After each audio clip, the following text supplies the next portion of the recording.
Hey Magic fans, welcome back. This is the captain speaking. So we're here today. It's the end of the weekend. Pre-release is over. And what do I have to show for it? Well, not a whole lot. But to be honest, I had a great time. It was really fun. I think this is a great sealed and draft format. It's very fun. It's not very overwhelming. The only time you're going to get ran down is if you just don't get land or get too much land, which is par for the course for anything that you would do, right? So with that said, I would like to show you guys some of the stuff I got. So I played 2 pre-releases this weekend, mainly because, Friday I had to go hang out with the wife because, I don't know, she expects to spend time with me or something, who knows. I already married her, right? What more does she want? But seriously, we went out to dinner on Friday, so we couldn't do the Friday pre-release. So this is all from 2 pre-releases. The format of the pre-release was sealed, and then every round, if you won, you got a pack. And there were 4 rounds each. My first day, I went 3-1. And my second day, which was Sunday, I went 4-0. So I did pretty good. I didn't really get a whole lot per se, money-wise. I'll show you what I got for my foils. Are these things not sweet or what? They're good ones too. This one was in the deck that I did the 2-1 or a 3-1. Sorry. He's pretty good. I'm not gonna lie. Sealed. Really easy to kill though, so I couldn't really rely on him too much. But with the format being the way it is, if you can sneak him in there and get a couple hits in with some treasures, you can really get out of control. This little fella, I didn't play him. I had him in my pool for tonight, which is where I went 4-0. Didn't play him, and my deck was still dominating. And the main reason for that is I went with a lot of blue. My blue was really, really powerful, and I had a lot of card draw, which if I had him on the board meant I didn't draw cards. So I played blue-black and had to sacrifice playing him because honestly he just doesn't do a whole lot. Other than be 6 mana, 6/6 beater, and there was better things I could have got than him. So here's some of the cool art cards, that you're going to see of the regular card variants. These are really sweet. Got a couple of that one, old Owlbear. Got another one of them. A couple Pegasus. So in the deck I went 4-0 with, I played 2 of these. One was regular, one was like this. But it's the exact same creature. 4 mana for a 3/3 flyer that at worst case scenario scries 1 is amazing in sealed and draft. Do not let this card pass by, guys, if you're playing blue. This is a powerhouse. There's not a lot of flyers in this format either, so this thing is very good. I played 2 of them, and it's just a powerhouse being able to make that 3/3 flyer along with scrying. So out of all the packs and everything else, I got this out of a prize pack. So this was really sweet. Very nice pull. I got this out of a prize pack. I got this out of a prize pack. Unfortunately, if I was playing blue, I definitely would have played this because mill's a thing. Got this out of a prize pack. So this was the tough choice between the black deck I played tonight or playing red. I went in blue-black, and apparently it was the right thing to do because I thought the red was a little weak even though I had this creature. And mainly the reason for that is as a 3/2 without combat tricks, it's really hard to get her to connect. And at 4 mana, there's a lot better things you can be making, like 3/3 flyers that will connect. So this card is good. I'm not saying it's not.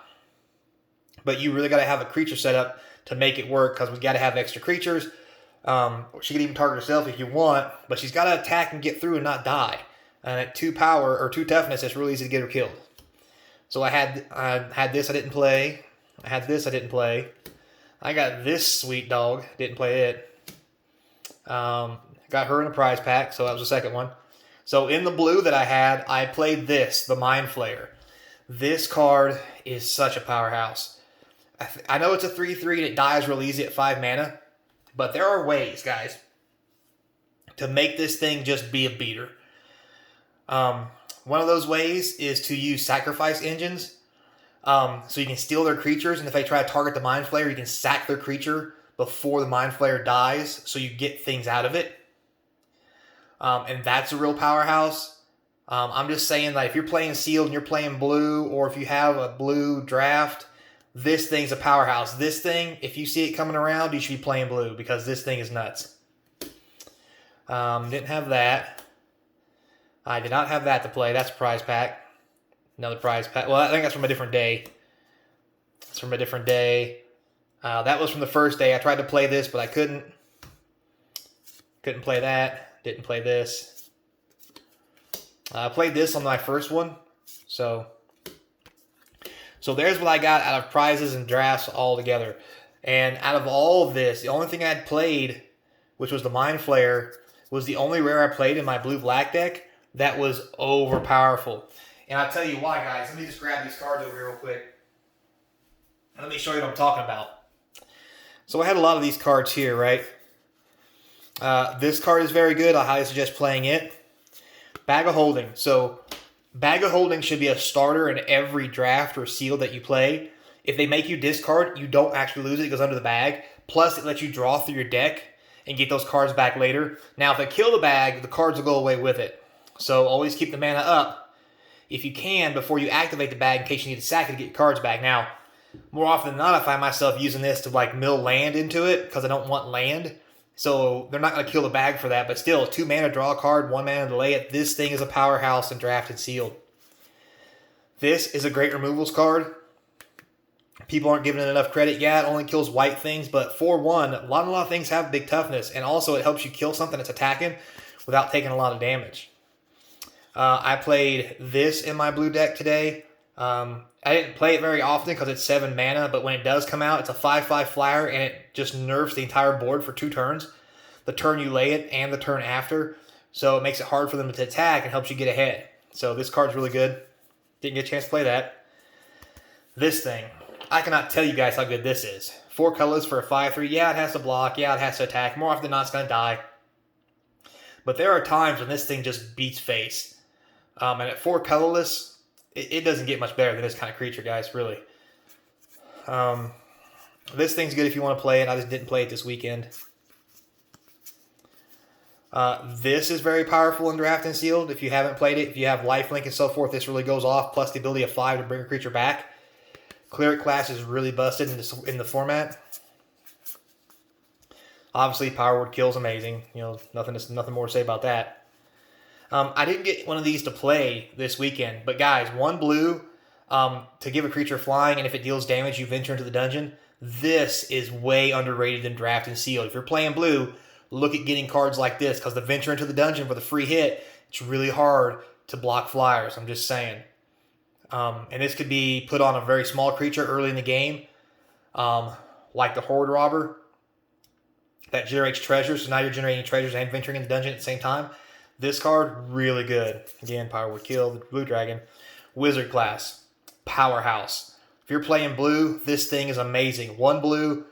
On turn 1 and 2, there's not a whole lot of things going on for blue, so you can play this. On turn 3, drawing 2 cards is just phenomenal. And the number 5, if you get to it, can really close out a game. But 4 mana divination over 2 turns or even 1 turn on sealed or draft, all day long, guys. All day long. This guy's powerhouse. He's 5 mana only for a 3/4, but picking up those instant sorcery spells make him amazing. I played him repeatedly last night. And I was picking up removal spells and counter spells and draw spells all the time. And you may think to yourself, but he's 5 mana. Trust me, he's worth it. Also, there's ways to recur him. This guy, powerhouse. Once again, playing that blue creature that steals stuff. Once you steal the creature for 2 mana, you sack the creature before it dies so they can't get it back and you draw a card. Like, this sits on the board and just causes havoc. This thing is amazing. Guild Thief, another great card. I mean, it just gets bigger every time you hit, and you can make it unblockable. Again, Iron Golem. Reaper Talisman's okay. It's really good because it gives Death Touch on attack. You can put this on tokens and start hitting in for 2 or 3 damage if they choose not to block. So this can be a powerhouse because it also gains your life. Really good in white-black life gain. These ain't that hot. It's okay. This is okay if you got the right deck for it. Green Dragon's alright. So Dungeon Map. Here's my take on Dungeon Map, guys. From what I've played with this card, It is a powerhouse. On turn 3, more often than not, you're just going to play this and let it sit. So you can play a turn 5 on turn 4.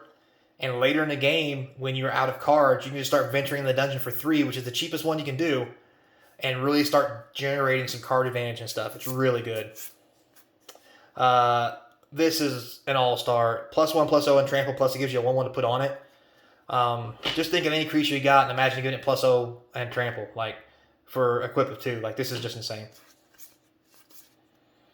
Wandering Troubadour is really good in green. Dies real easy, but it'll run you through the dungeon really quick if you let it. Troll's okay. Divine Smite's great sideboard card. This is good if you have a lot of enchantments in your deck, because it's a 3 for a 3/2, not a like before where it was a 3 for a 1/2. Like, yeah, this thing, so good. Portable Hole, great removal. That's only okay if you can get the things to do with it. This is really good for blue too, because it lets you venture in the dungeon and then it starts neutering creatures as you start swinging with it. Rust Monster, powerhouse. This guy is pretty sweet too if you're playing red-blue. I splashed an island in my deck with an Evolving Wilds just so I can go fetch it, just to play this guy. And anytime I played Swarm of Goblins or anything that had dice roll from red, this guy was just amazing. Really was. So there's that. Now let me show you some of the common powerhouses that we had going on. So I got a big stack of common cards here. I'm just going to thumb through the ones I know are powerhouses. So if you're playing blue, you may think this is a dumb card, but this 1/1 flyer that lets you scry 1 really sets up your hand in the opening game. I cannot tell you how powerful this is. Plus, when you pair that with... Sorry guys, I got to go find it.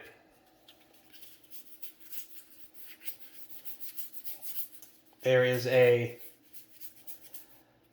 Grim Bounty, obviously one of the best cards for removal.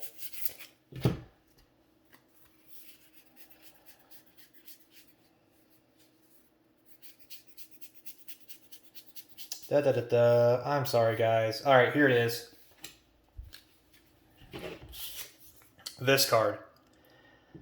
Deadly Dispute. This is the most underrated common in draft and sealed. Guys, if you're playing black, you have to play this card. Like, I would probably second or third pick this, because I want you to look at it real quick, guys. It says additional cost, you sacrifice a creature or artifact.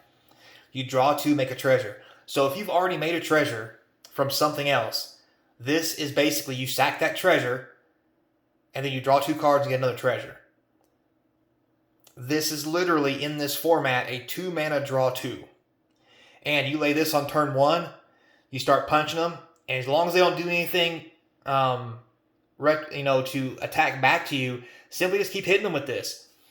And then when they actually start doing something with their turns and you're not being able to stop them, you can easily use this to sacrifice this. Gives you a treasure so you can make a bigger creature on the next turn. Like, maybe even on turn 2 I've done this. I've laid this on turn 1. On turn 2 I've hit them and then said go, and then they laid something I couldn't stop. I needed to deal with. So on their end step, I would sack this on turn 2, get a treasure, draw 2 cards. Now I untap, lay my land. I can now on turn 3 make a 4-drop, which is going to stop almost anything that they got. Not to mention, if you have a Mind Flayer, again, not only do you hold up the uncommon I showed you that you sacrifice creatures, use this to sacrifice their creatures. And draw 2 cards and get a treasure. This is just one of the most underrated, this is the most amazing common that's probably in the set for black. Hands down, one of the best. If you're already generating card advantage, like, it just doesn't get any better than that. Also, one of the best black removal spells here, just because it lets you go through the dungeon too, and it kills almost everything in the set.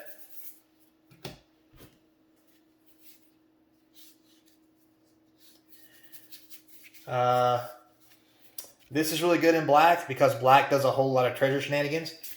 You know, once you actually get a treasure out, you can actually basically thought seize your opponent and take everything that they had.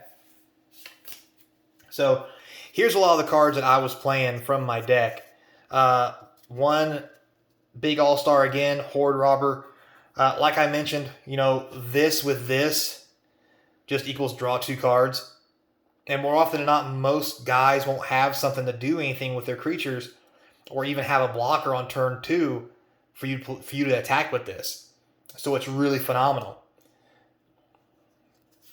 Also, the Ogre is really good because you kill stuff, Grim Bounty. I'd run about one of these in every deck that plays blue. The ability to tap a creature is okay most times, so you can get through for the win, or stop them from doing some kind of weird shenanigans. But Hexproof also protects your Mind Flayers and your own creatures if they try to do something to them. So that's really powerful. That guy is alright. He's good filler space. Good counterspell. I like it a lot. Counterspells are great. You come to a river. This is another powerhouse blue card for tempo. I know you guys don't think this is probably a good card, but I played 2 of these. See the other one back here? I played 2 of these in my deck last night, and every time I drew it, I was not unsatisfied. Like, this thing was amazing. I bounced so many tokens back to people's hands. Even when they're like, oh, I'll make the 4/4 God of Death with Death Touch, and I completed the dungeon. And I'm like, cool, story. Pick him up. And then he's just gone. Like, this thing is phenomenal. Plus, if they try to